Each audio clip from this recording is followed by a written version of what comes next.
Finalizando, só para resumir aqui, o livro de Joel, ele vai falar sobre a questão do juízo divino.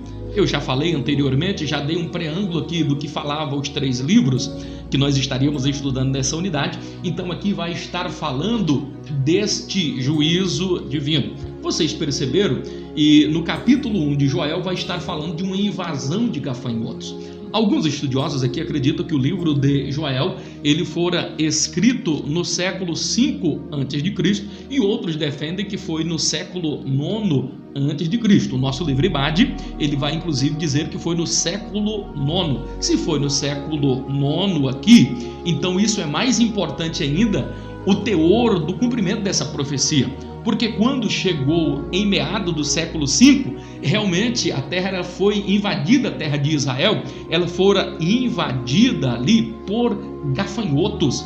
E o interessante naquele período ali, que Israel estava sofrendo muito naquela época, ela sofria uma grave crise econômica. E qual era essa grave crise? Provocada inclusive por causa desses gafanhotos. Percebam que o principal recurso de Israel naquela oportunidade era a agricultura.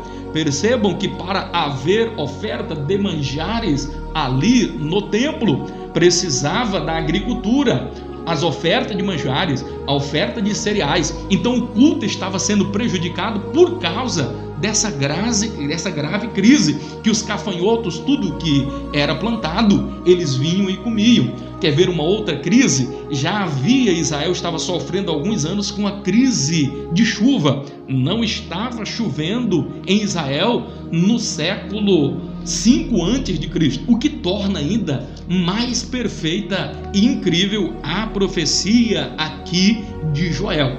Então o interessante é observar também, e aqui não vai dar tempo para nós tratarmos em uma outra aula, por exemplo, se estivéssemos falando aqui na escatologia bíblica, nós levaríamos isto aqui para o tempo do fim, porque Joel, ele faz aqui uma referência, e aquilo que é aplicado para o tempo de Israel naquela época, ele também traz à memória que isso aconteceria também nos tempos do fim. Agora, recentemente, pela televisão, fora por diversas vezes noticiada estes gafanhotos e chegaram aí perto do Brasil e tantas pessoas falaram sobre isso.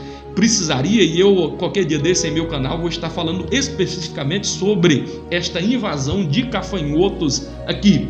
Algumas pessoas falam, tem alguma coisa bíblica, tem alguma coisa a ver com os sinais da sua vida? Não é o fórum aqui pertinente, em outro momento falaremos mais a respeito disso. Mas essa é a tônica aqui do livro de Joel. Então, mais uma vez, fica evidenciado aqui a síntese de todo o livro, que ela vai trabalhar entre a misericórdia de Deus e a justiça de Deus, observando sempre esse equilíbrio. Para finalizar, e não temos mais tempo para conjecturar, termino aqui sobre o livro de Oséias. É importante você ficar sabendo e entender a respeito do livro aqui, não de Oséias, mas de Amós, perdão, o último livro, esse homem boiadeiro, que Deus o chamou para essa importante missão. Percebam que ele, mesmo nascendo em Judá, sendo da tribo ali de Judá, provavelmente de Jerusalém, este homem, ele profetiza para o reino do norte. E o interessante é que no reino do norte, a capital era Samaria. E lá no capítulo de número 4, e eu finalizo aqui, capítulo 5, capítulo 6, Deus vai trazer uma narrativa de como é que estava a situação daquele povo. Só falo sobre isso e finalizo porque não temos mais tempo para conjecturar. A situação daquele povo, da nação, do povo ali de Israel, do reino do norte, a saber ali da sua capital Samaria, a situação política era terrível. Por que a situação política era terrível? Porque estava tudo corrompido. A condição também econômica era degradante. Por que era degradante? Alguém pode dizer, ora pastor, mas esse período foi um período em que Israel viveu um dos seus apogeu financeiro. O rei Jeroboão estendeu os seus filactérios, estendeu as suas tendas e estava uma cobertura totalmente grande, muito grande mesmo. O reino tinha se expandido, as tribos viviam uma grande prosperidade. Como é que o povo vivia uma crise econômica? Ora, Simplesmente porque o dinheiro ele não chegava ao pobre, ao povo, ele não chegava à ponta, ele ficava apenas na aristocracia dos grandes latifundiários de terra, ficava ali no império, ficava ali entre aqueles que usufruíam das benesses dos seus cargos junto ao palácio do rei, e não chegava, e ao ponto de tal degradação moral, que vai chegar agora uma crise espiritual, uma crise religiosa. Qual a crise religiosa? Não estava havendo culto? Estava havendo culto. O problema era como esse culto estava sendo oferecido. É tão importante que Amós ele vai denunciar: vocês estão fazendo culto, mas eu não recebo este culto. O que eu aprendo aqui? Deus não recebe um culto à nossa maneira. Para finalizar, a condição moral. Qual era a condição moral? Era de degradação. E para Deus mostrar a condição moral desse povo, ele vai simbolizar em uma simples palavra, de que o homem era se comportando como touro de Bazã e as mulheres como vacas de Bazã. Alguém pega e diz: mas vaca de Bazã é muito maravilhoso, ficava ali nas montanhas de Golã, no extremo norte ali do Rio Jordão, naquela planície maravilhosa, e as vacas de Bazã eram as mais caras. As vacas de Bazã eram as vacas mais bonitas, os touros mais bonitos, inclusive todos os concursos de beleza, quem ganhavam eram essas vacas. Todo o império alimentava-se, inclusive toda a rota imperial passava por ali, porque a carne dessas vacas eram as mais nobres, ela alimentava a aristocracia.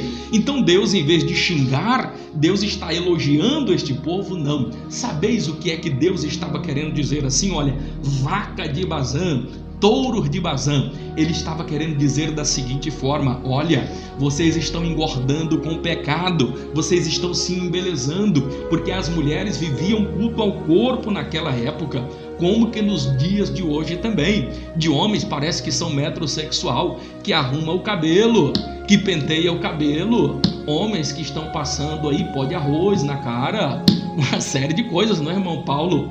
Então, naquela época o negócio estava complicado. O culto ao corpo era algo terrível, meus amados e queridos irmãos. Então Deus estava denunciando e estava dizendo: olha, vocês estão adulterando, estão profanando. Em vez de adorar a Deus Jeová, vocês profanaram o culto, porque para dentro do culto vocês estão adorando a Baal, vocês estão adorando a Dargon, a Deus de outra nação, e os seus pecados têm cheirado mal. Vacas de Bazã. Ele está dizendo: olha, você engordou, você está bonita, mas está chegando a hora do abate. É quando ele vai dizer assim: prepara-te, ó Israel, para encontrares com o Senhor teu Deus. E eu termino aqui, senão vão me bater aqui porque meu horário já extrapolou. Grande abraço a todos os nossos irmãos ibadianos. Espero vocês na próxima aula. Vou chegar um pouco mais cedo, se possível terminar a aula, começar a aula um pouco mais cedo, para a gente ser mais produtivo. Não teremos tempo aí para responder alguma pergunta que porventura vocês tenham feito, mas no individual vamos estar respondendo. Para tanto, quero fazer um pedido aqui online. Se você ainda não adicionou o meu número lá no grupo, adicione, coloca lá o meu nome, porque a gente vai fazer uma lista de transmissão, e quando a gente envia algum recado na lista de transmissão, se você não tiver salvado lá o meu nome, o meu recado não chega até você. Então, por gentileza, adicione o nosso número aí, para quando a gente precisar entrar em contato, fica mais fácil. Grande abraço a todos vocês. Terminamos por aqui a nossa aula. Um abraço no coração. Deus vos abençoe de uma forma toda especial. Amém. Você já se inscreveu em nosso canal no YouTube? Compartilhe com seus amigos e divulgue nossos vídeos. Mensagens de fé, reflexão, esperança e motivação.